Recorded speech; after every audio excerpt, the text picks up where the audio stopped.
Funhouse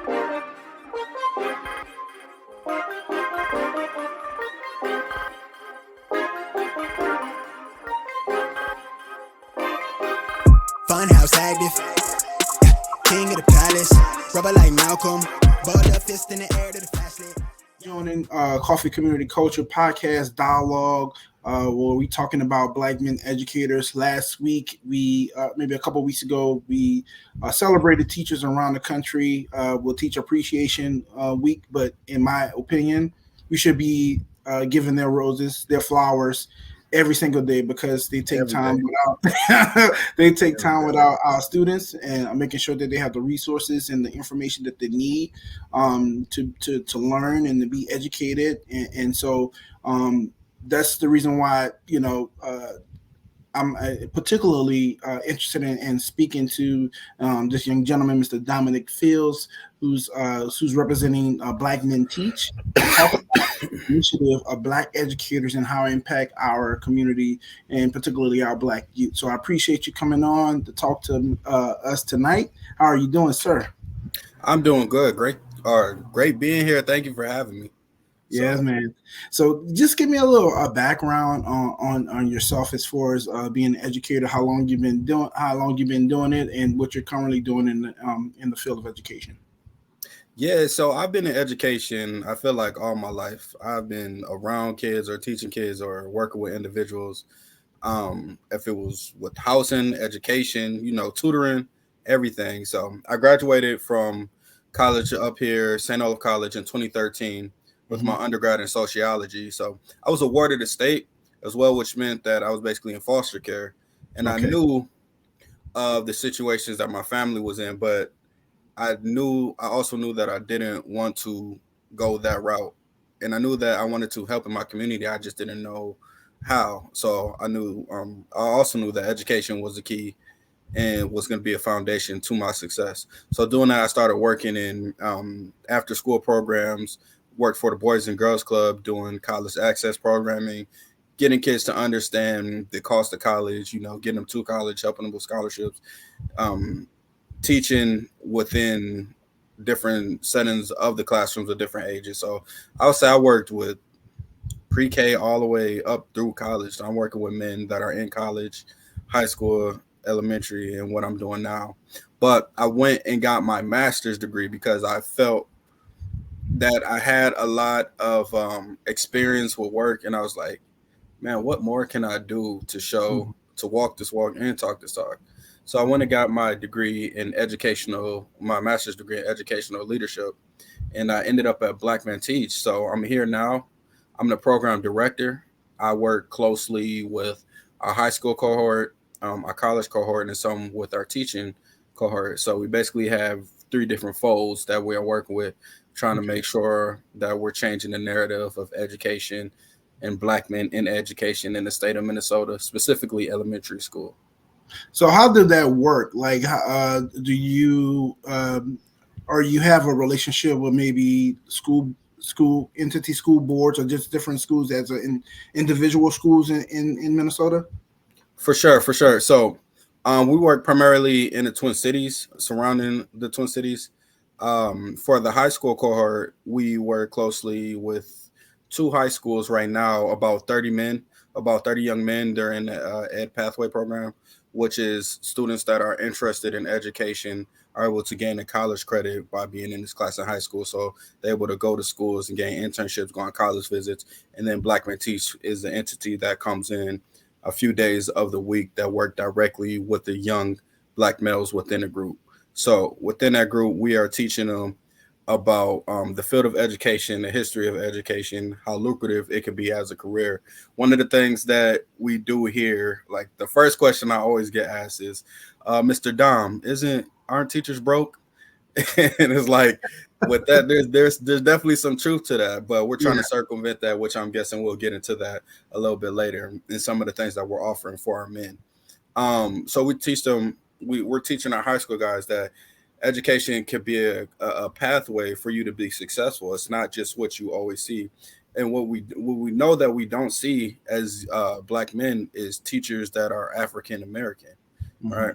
So we're changing that narrative slowly. but it's changed. It's coming. And so, yeah, Go ahead. go ahead. Go ahead. No, go ahead. Well, how long have I know you say you're the program director for Black Men Teach? How long has it been in existence? Right. So Black Men Teach got its start in 2019 with the board, our board of directors. They decided they wanted to start an initiative in Minnesota, and our the man who started it, Paul Gunderson, he's actually from Minnesota, but he moved to Atlanta and became the executive director of Coca-Cola's HR department. And when he came back, he was like, "What can I do to help out and give back to Minnesota? Or give back in the state that I love, which is Minnesota."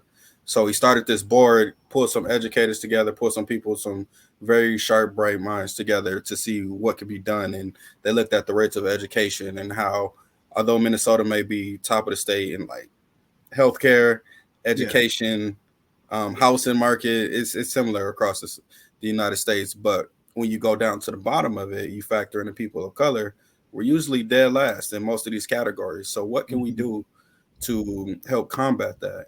And they started thinking about education and putting back into it. So actually got to start in 2019. Our executive director, Marcus Flynn, he started basically a pilot program of young college men that were thinking about going into education or were already gaining a degree. So they will meet via Zoom.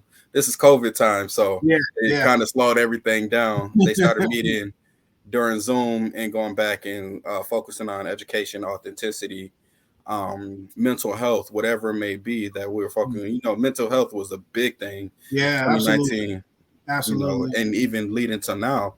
So fast forward to 2021, Marcus got hired as our executive director in January, and I came on in, I believe, April as a program director. So it was just him and myself that were actually working in the organization.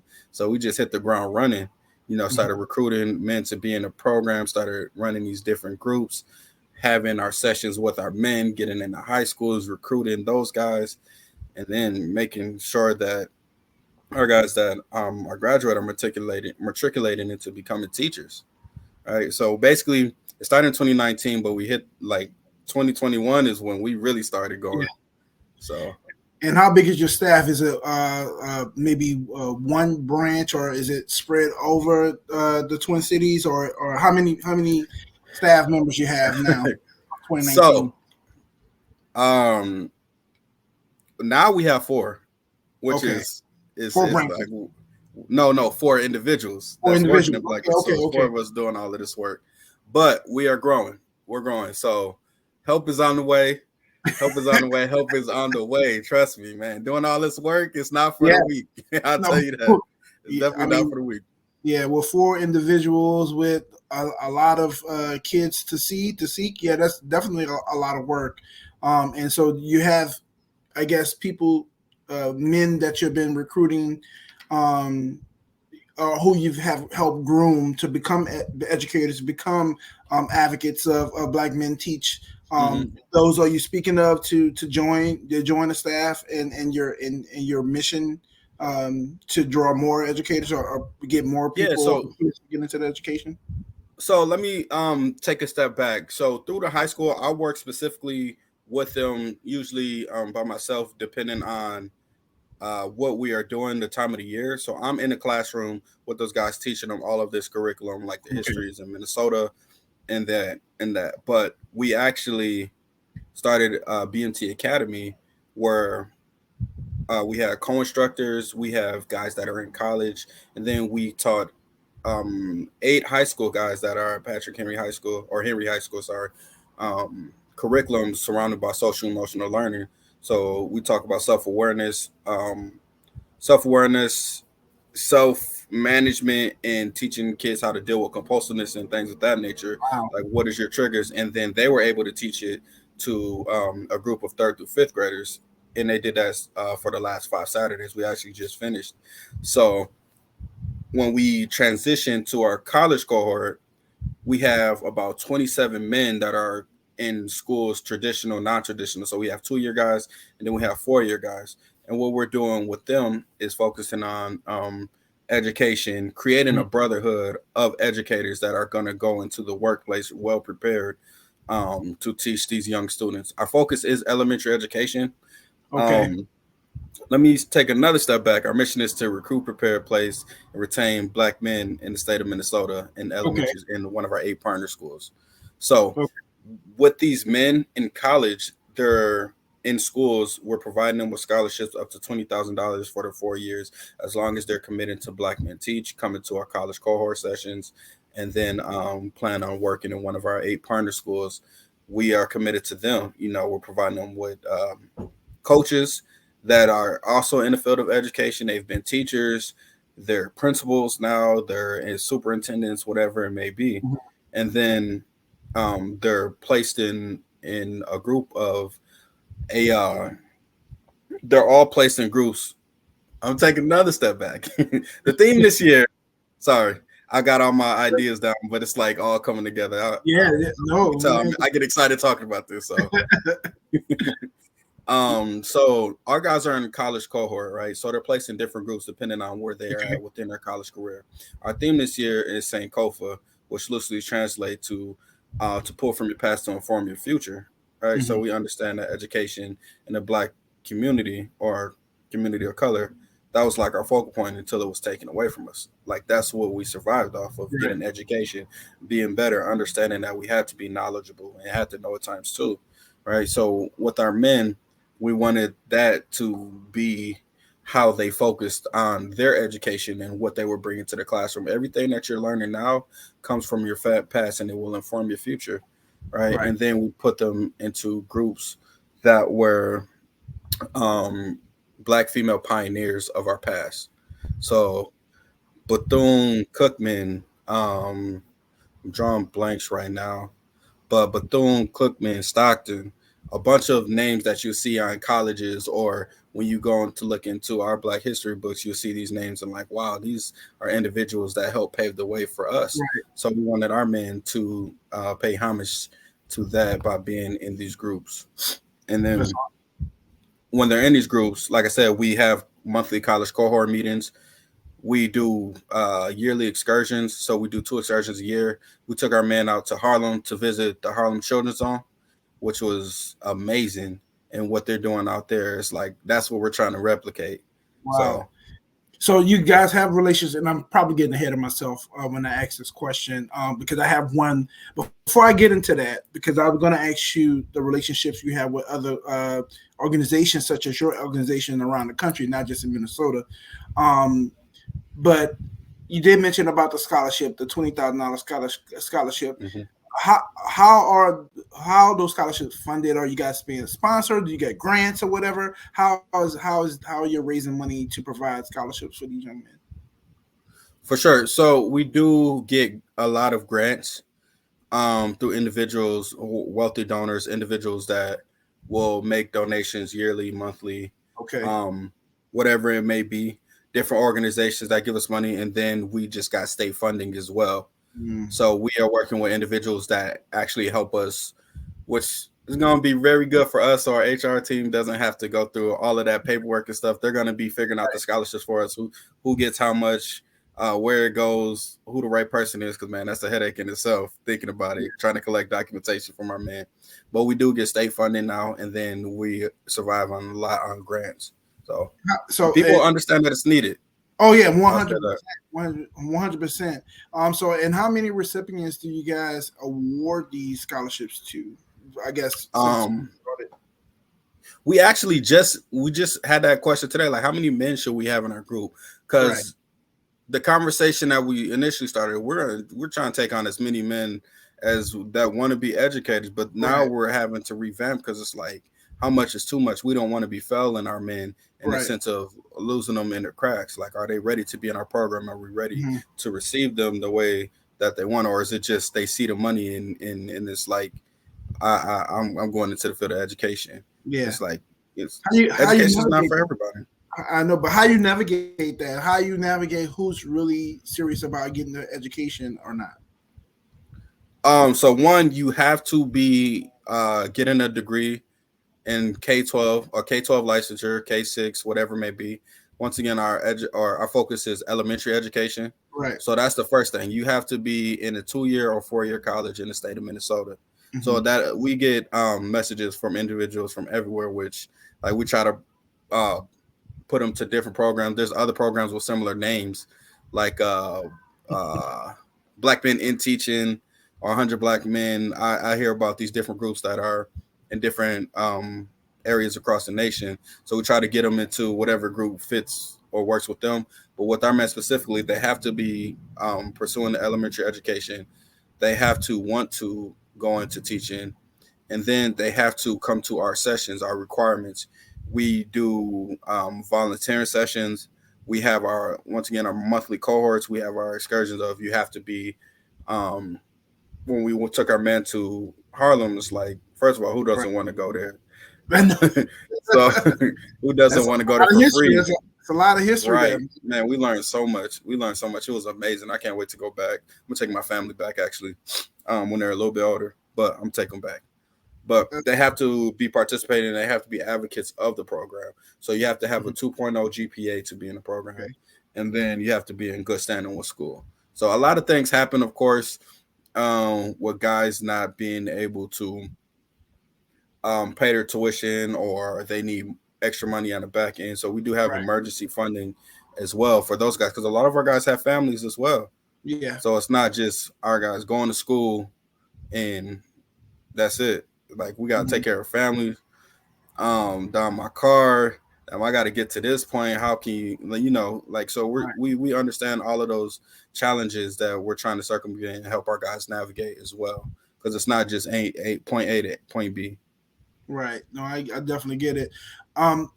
So how has the feedback been since you guys started going into these? Well, I know you individually go into the school, but what's the community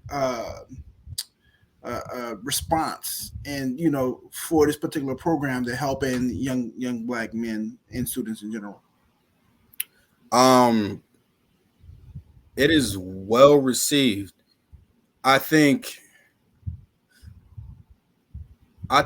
our men have a unique experience in the sense that they have so much experience from being in the schools, not being the head of the classroom, that it's like now we're tired of doing all of this work that we could be getting paid for.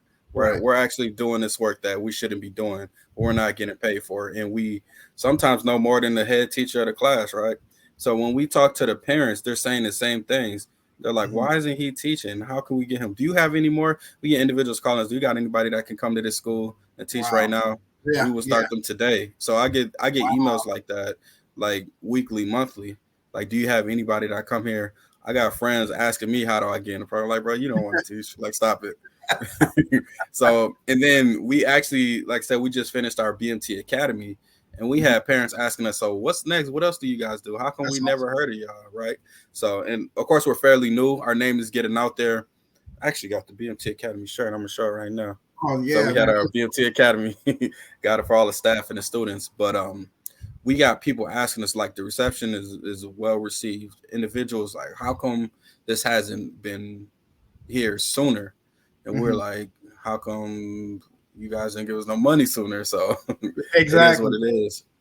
And for me, go ahead. I'll say my last point. For me personally, I was like, it's 20 at the time. Now it's 2023, but I was like, it's 2022. I'm tired of this. Like, what are we doing besides talking about this work and like being in our community? We see these young men that need us, right? We see not even just these young men. We see these individuals that need us. Black men are a commodity. Yeah, I'll say that. Like, when you have a strong Black man as a lead in the classroom, yes, that is something to be respected. And I wouldn't say be feared or revered, but like it's needed in these schools.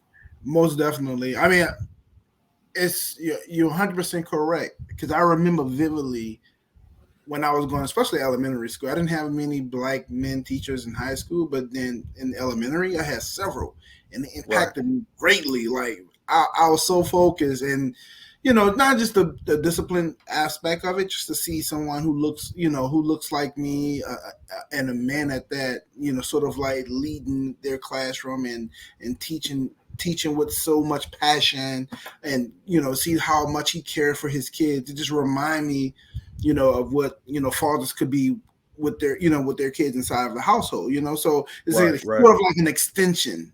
Yep, Uh, yep. and so I definitely know how that feels, and I know how important that is for a student. I want to read this. I've been checking you guys your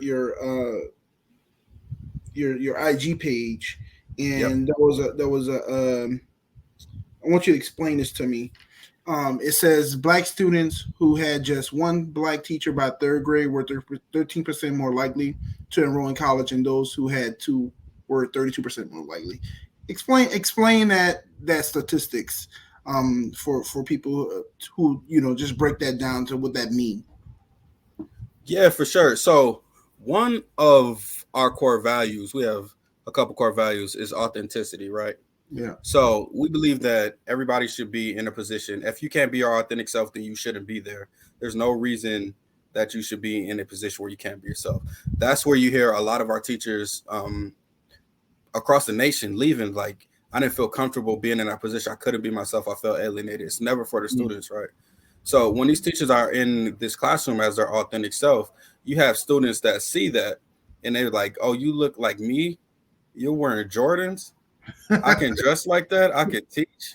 Yeah. I'll be here. It's lit, right? So our students are really, that's how our students really feel. It's lit in this class. I like this.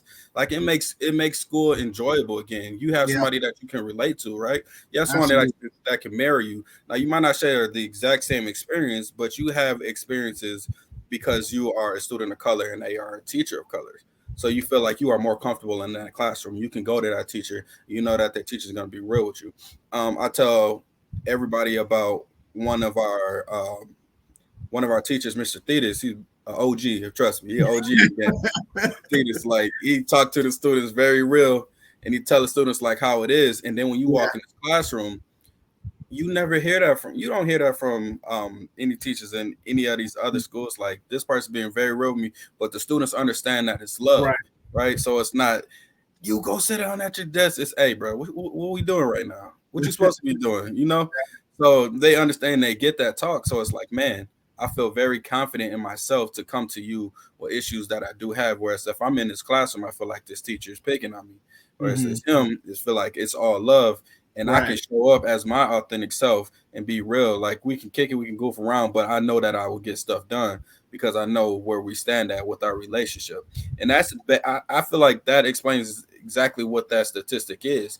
Even with like our young students of color, our young black girls getting suspended at a higher rate, like double the amount of our white students. Like when we have someone that understands the situation. I have one of my guys that went to college last year. He broke up something within a summer program that a teacher didn't understand from her perspective, but he did. He said the student saw the other girl looking at her like, what are you looking at? Like, why are you staring at me? And the teacher was like, they were about to fight and this and that and blah, blah, blah. But he broke it down to her. Like, she's understand, like, did you need something first? Like, it could have been a fight, but she wanted to really understand, is there a reason you're staring at me? Let's what's the issue here, right? So the students, instead of them both getting suspended, he was able to explain it. Like she really did like the student actually did like the girl what she had on, but the other girl was like, what you look, in our community, it's like you can't stare at somebody for too long. It's like, okay, now what's the issue? What's up? Right, what's up? But the girl actually liked the little girl's outfit, so he broke that down towards like sometimes it could be compatible, but we can break it down by talking to these students. It's not a you need to get out of my class right now, circulating and escalating the situation. It's like we're going to break it down and talk to these students, right? So we can understand each other, get to a better understanding. So do you think that's what's happening in our schools, not just in Minnesota, but across America, just the lack of teachers of color to really help navigate, I guess, educate and have a relationship with these students? You think that's the core issue? I think that there's so many things that goes into it. Like that's definitely one of the primary issues. I think it's lack of resources for mental health. I think it's lack of resources for everything, basically. Right. After school programming, ways in which these students can have things to do so they're not out doing whatever they want to do. all types of stuff. But I think that is one of the primary issues. Like, we don't have anybody that we feel care about us that look like us. Right. So, and when we do, a lot of the time it's too late or it's not enough. Like, our teachers are stretched very thin. So that issue that this teacher's facing could be times 100 per day. So we got to think about this teacher's mental health as well, Right. because they're so busy wearing different hats trying to take care of everybody else. It's like it's hard for them to take care of themselves and be at home, separate themselves from school. It's like it's nearly impossible to do when you have students. I wouldn't necessarily say living in trauma, but close to it. Like, you're dealing with all of these issues on top of school, and then you have to do a new task like grade papers, and you still got to make sure you got to eat for yourself, and you spending money buying kids in 5th grade deodorant out of your pocket because they don't have the general necessity and tools to be successful in the classroom. Yeah, which is a segue to what I'm saying. You think we know that's lack of resources in the classroom at school, but do you think some of that blame has to go on the parent as well to kind of prepare their students to provide the resources the kids need to be successful when they go to school? Oh, most definitely. Most definitely. I think parents that's a slippery slope. Like, I feel like parents need to be held more accountable. But when we are trying to hold ourselves accountable and hold our parents accountable, it's like, who are you? It's like, why are you? I'm like, we just trying to explain how we're trying to make your student better. We're doing it so we can be better. But it's like the whole seeing thing. Like, who are you to tell me? Like, oh, you see me? Like, what's up? Like, what you trying to do? Like, no, it's not. I'm not trying. I'm trying to, get in, and we're trying to help the students. We want the students to be the best they can, but we need your help as parents as well, because when these students are not getting that time at home, that attention at home, or replicating what we're trying to do at school, then a lot of the time it's gonna fall to deaf ears when it comes to the students. Have you had that experience, with having to meet with parents when there's a struggle at home and students may not be on the path to success, where I like, okay, what's going on with this kid? Maybe I need to talk to the parent to find out what's going on with them so that we can make sure that they're successful, set up for success. Man, in my career, yes. I've had to buy families like places to stay at night sometimes. Wow. Pay out of my own pocket to buy hotel rooms, all type of stuff. Right. I know one of my students, like, his mom died. He had to take care of his whole family. They just had a newborn. Wow. So all types of stuff. And even with that, in students, the families, we have parents that are just like, well, they can do what they want to do. They're going to act grown and they're going to be grown. So you have those type of parents and stuff as well. And then it's like, how do we provide resources for these parents? Because they're trying to worry about all of their other kids when this student is like, they feel like it's the issue and they can't deal with them because they got to tend to their other kids. Yeah. So it's really a revolving door. I was working for an organization that helped with resources and stuff of that nature. Similar to being a social worker, but I don't have my social work license. So I can only do so much. Right. So focusing on education, but on the back end, I got to take this kid to school because they missed the bus because their parents didn't get them up. And I got to go make sure they're in school because this is day 38. And come day 40, the police knocking at your door and stuff. Like, you getting all of these, getting all these tickets and stuff for why your kid's not in school. Then you got to go to court and all of that. So it's a lot. But like I said, education, this isn't for everybody. So you got to have a passion for this. Yeah. So that brings me to what we sort of like touched on before about the income. And, because that's one of the questions that you said that you get about educators who really doesn't make any money, which is, it's true. And I think some of these teachers who's in education, and they're not in it for the money. They're in it because they have passion for it and they care about students. So talk about that and that particular question that you always do when you when you step into these schools and talk to these potential educators.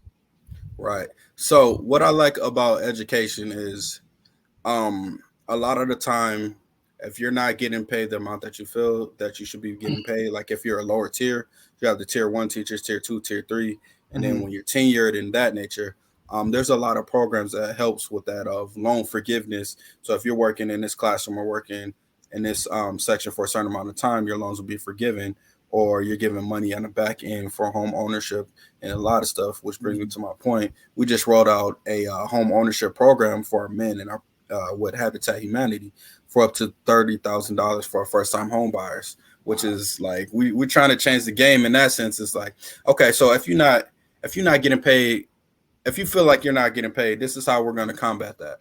We're going to provide you with the resources to buy a home, and on top of that, we have bonus retention / loan forgiveness as well within our program. So for our men, if you have loans, you can get up to $20,000 or more to pay back those loans. If you don't have loans, you still get that money.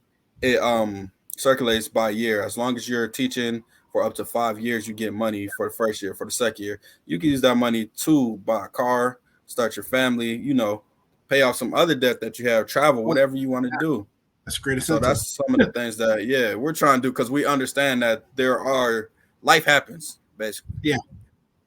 So Wow. That's dope, man. That's great. So let's talk about some of the partnerships that you guys have, and this is a two-part question. One about having partnerships within the city. That's something that you guys look into towards to sort of help bring the organization along. And my other part of the question is, have you? I know there's maybe similar organizations like this across the country. Are you guys or maybe affiliate or maybe trying to see what they're doing to kind of incorporate that into what you guys are trying to do? yeah, so I'm always checking online to see what everybody else is doing. I follow people on LinkedIn and everything. There's this guy in Cali, Peter Watts. You Mm-hmm. should definitely check him out. He's actually doing a program where he's building like a community for individuals that are gaining their degree can live within this dormitory or live within these apartment complexes and go to school, right? So it's eliminating a lot of that guys that aren't able to have somewhere to stay or they don't have food at night. They're able to go to school, have a place to stay, and get money to do so and come back and teach Wow. within their communities. So, like a lot of that stuff, I think I would like to replicate for myself. I want to create a BMT school, Black Men Teach School, where we can have all of our teachers like y'all bring y'all Yeah. kids here, but then that creates the draft problem, who's getting picked into all this other stuff that we'll talk about for another day, right? But that's something that I see for the future. Like we start popping up everywhere, and I know Black Men Teach is a local entity where we only Right. operate in Minnesota, but there's different organizations across the nation that's doing the work. And our goal is to eventually branch off and start having Black Men Teach Texas, Black Men Teach California. I told Yeah. my executive director, the first high state we're going to, you need to send me out there as an executive director, right? So, Yeah, that's dope, and that's it's definitely needed. What you guys on the trajectory of what you guys are accomplishing and trying to do is definitely need to be something that could be and operable in other places too, where you know there's opportunities for people to get into education to help better the resources within our schools. So I for definitely sure, for appreciate sure. that. Um, Talk I'm about gonna let, I'm partners. gonna let, huh? Oh, I'm gonna go let ahead, go ahead.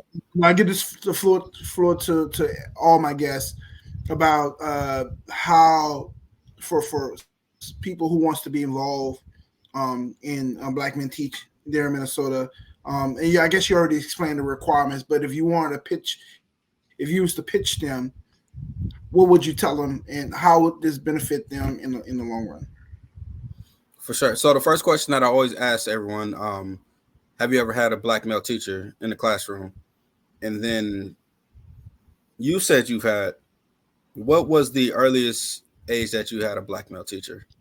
Third grade. I was 8 years Third old. grade. Okay.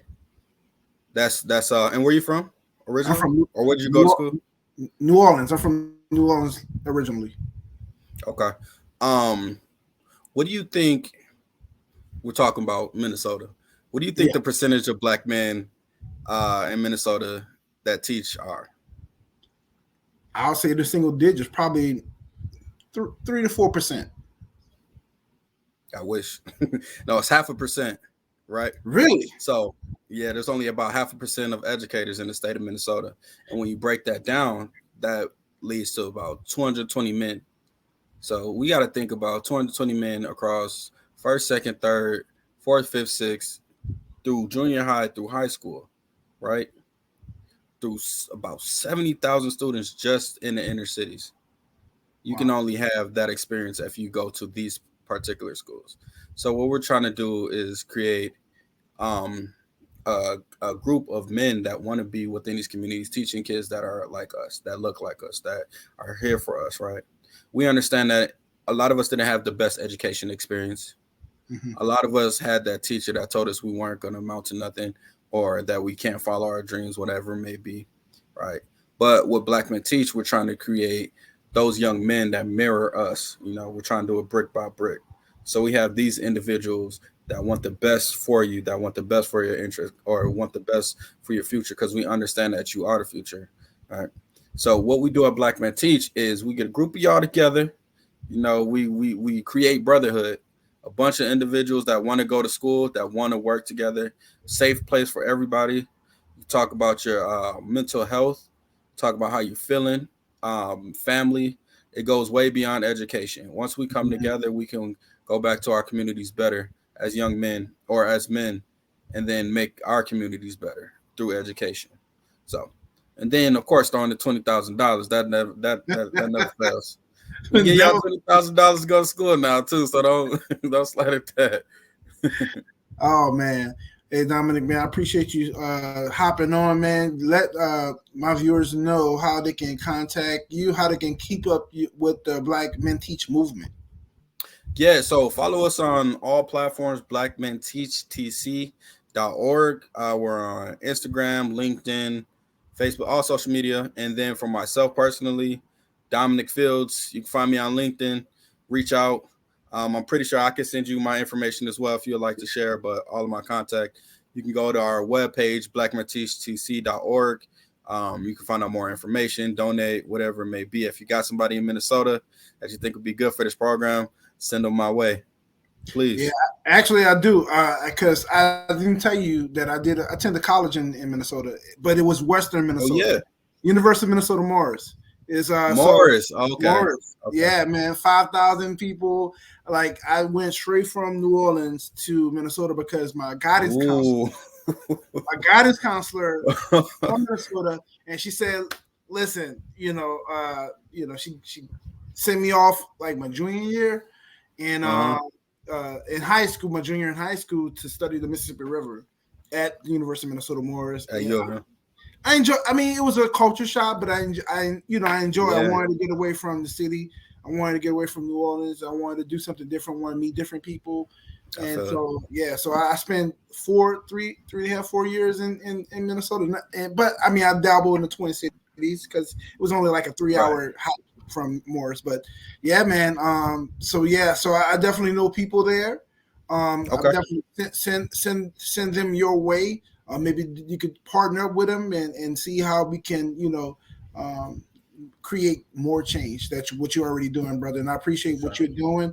Keep doing what you're doing, and I appreciate your time. Yes, sir. Thank you. I appreciate it. And so I'm gonna go ahead and end this recording. But